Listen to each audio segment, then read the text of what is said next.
Greetings, fellow sentient being, wherever you are in the world. Philip coming to you from Chiang Mai in northern Thailand. Today we're on my A to Z series of learning to develop and love yourself. And we're up to H, and H stands for healing. So we're going to be talking about self-healing. Now, what is self-healing? Why do we do it? How do we do it? Key questions, and we're going to explore this in today's video. The name of my channel, my YouTube channel, my website, my Facebook page is A Spiritual Revolution. It's something I've conceived, it's a process that I've conceptualized and conceived and written about in my book, and it's the process of basically self-healing, getting us fixed and healed from all current and past problems. And once we've done that, then it's an ongoing process to continue keeping ourselves well. We can think of 4 states of being. There's being sick, which is obvious. Being well, which is not quite so obvious, because it's starting to be written about now. There's I'm well, but I'm heading towards sickness. And we often don't see that because we're getting stressed by various factors in our lifestyle and our diet. And one day it catches up and we become ill, catch a cold, have a health problem. And then there's when we are sick and we're recovering and our body's naturally healing, because that's what the body does, then we're moving from sick to well. So we've got sick, we've got being well, we've got getting worse, going from a position of being well and energetic and vital, clarity of mind, going backwards towards a state of ill health. And then once we've become ill, if we allow ourselves and allow our body to heal, then we're going from the bad space to the good space. So that's it. There's only four states of being. Now, when you're well, let's try and stay well. But if you become unwell, how can you fix yourself? How can you how can you heal yourself? These are the key questions. So a spiritual revolution is all about learning what constitutes health and wellness, and then setting about, with our newfound understanding, setting about making changes so that we can live with health and wellness, and that when we become stressed for some reason and we fall back into a state of illness, we know what to do to recover. Self-healing means obviously that you're doing it yourself, but one of the things to learn is that we don't really get, hospitals and allopathic medicine, they don't really do healing. They just deal with symptoms and ailments, and they just want to treat you. Wellness is up to you. Now here's a little thing for you. I'm a writer, so I have my own big dictionary, and it goes back to 2001, the Penguin, big volume. So I thought, when I was writing my book, which was Menu for a Spiritual Revolution, Health, Harmony and Happiness, I had one chapter called Illness and Wellness, and I wanted to know, well, what does wellness mean in the dictionaries? So I looked it up in my Penguin dictionary, but there was a problem. There was no entry for wellness. So in 2001, the huge Penguin dictionary, and Penguin's one of the longest established publishers, no entry. Doesn't exist.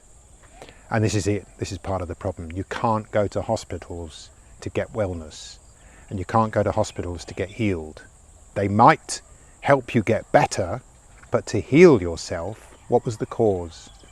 What was the cause of the problem? You have to get to the causes, and then you don't repeat. And if you're well and feeling vital and energetic, and you're waking up with a enthusiasm for life, and you've got clarity of thinking, clarity of mind. Why? What are you doing? How did you get there? Was it luck? Well, maybe it was, but not normally.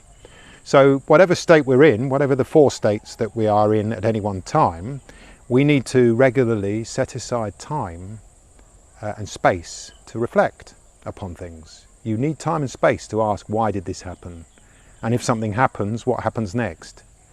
So to practice self-healing, you need to practice being aware of life, aware of yourself your body, your thinking, your thoughts, your feelings. You've got to be aware of them. You've got to notice them. And self-healing is all about, it all begins with noticing things. And noticing is becoming aware. And when you become aware, then you can actually set about observing what's going on. So, for example, if I suddenly go on a burst of exercise, and then after a couple of weeks I'm making my scrambled egg in the morning, as I normally do, and you have to whip the egg. Suddenly I notice I've got lots more coordination, and I've got a lot more strength in my hand, and I can really fluff it up and get a really super tasty scrambled egg. Another example was because I changed my life around in 2008. That's when I began healing and completed my spiritual revolution, and learned all about physical health, diet, and so on. And then, every year I start a new class, and they're master's students, they're teachers studying for their masters, so I have to be on form, I have to be on the ball. And we started a new class, and I always teach the same course each year, but I tweak it and improve it each year.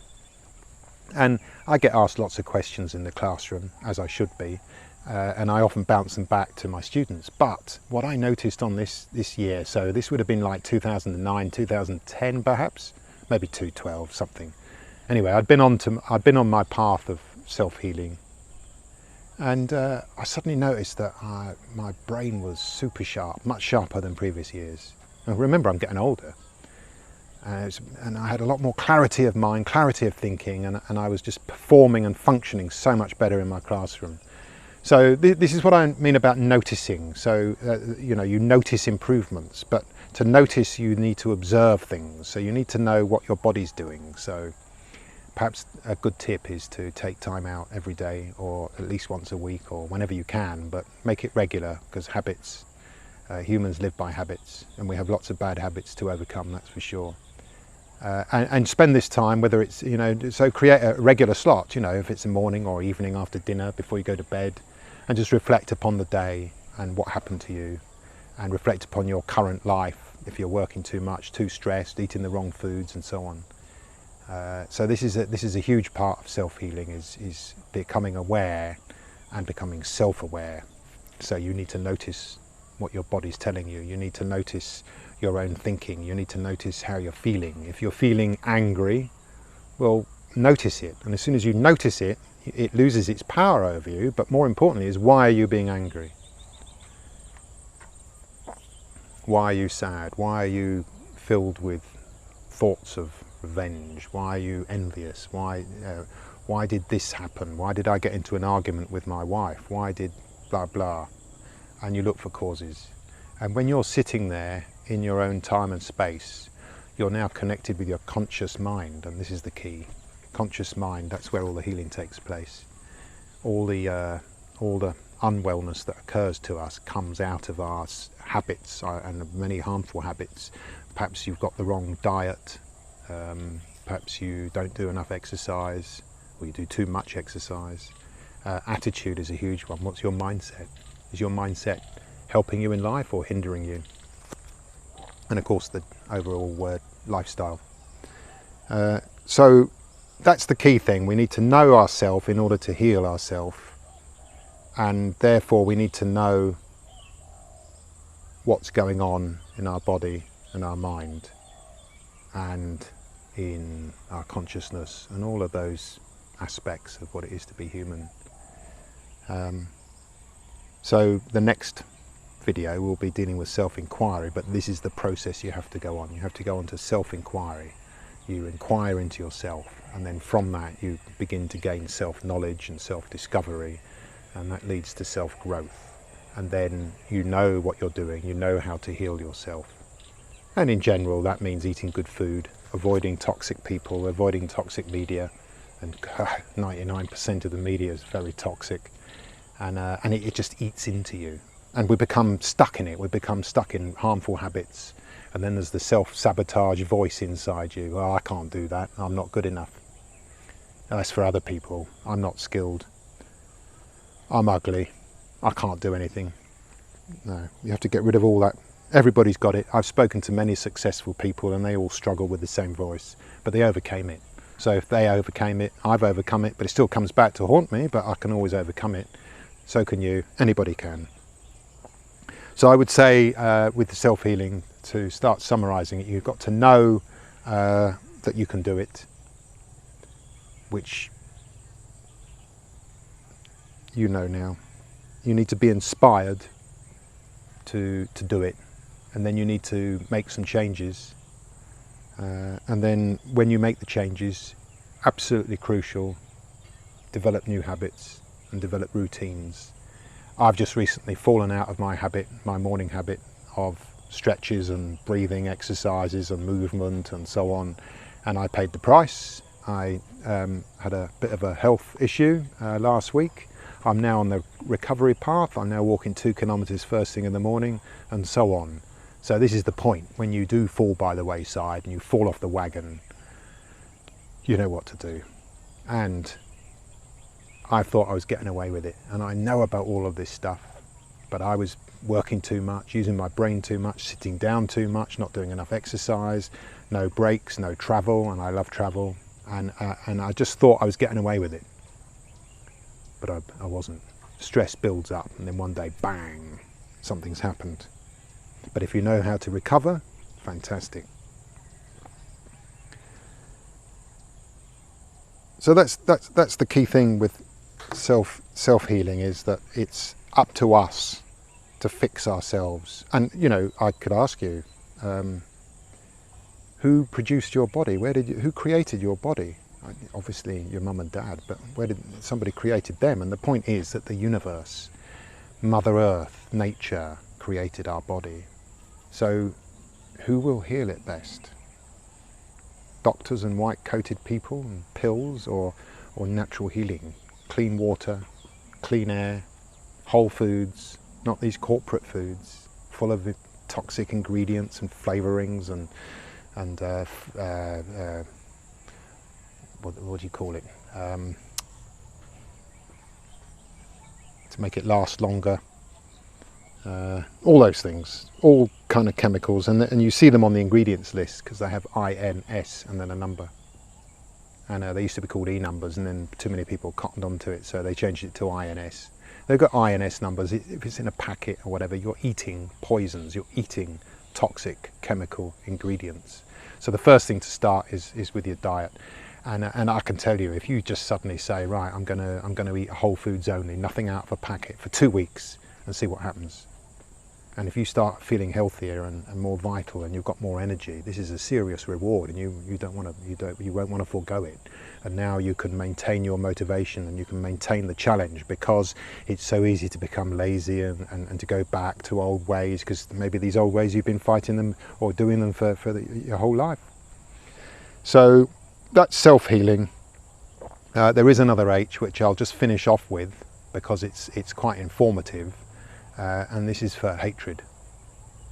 Self-hatred. I'm not talking about the negative ones, I'm talking about the positive ones in this self series, but occasionally I'll mention a negative one. Self-hatred.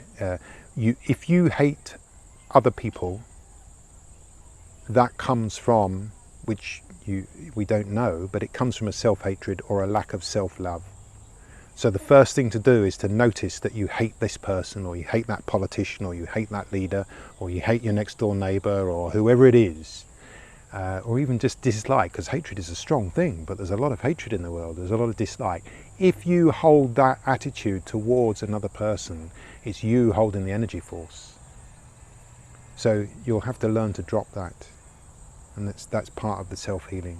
So hatred, if you like, can be, it's symbolic of all those negative energies: anger, frustration, impatience, entitlement, envy, and so on. So good luck, self-healing. The next one we're going to do is I, which will be self-inquiry, which is the whole investigation. So when you do self-inquiry, then you start to self-heal. So wherever you are in the world, I hope you have a very good day and evening and week. Start making regular slots of time and space for you, half an hour every day, 1 hour, whatever it is, and investigate and inquire into your own life. And if you like my videos, please subscribe, hit that bell so you're notified every time I do a new video. You can sign up to my email list, and that way the new videos will come automatically to your email inbox. There's a book for you to buy. Menu for a Spiritual Revolution is my first book, and there's lots of other goodies. You can have a look below the video. And I'm now building up quite a catalogue of videos to start rivaling Netflix. So thank you for listening. Thank you for getting this far. See you in the next video. Bye bye.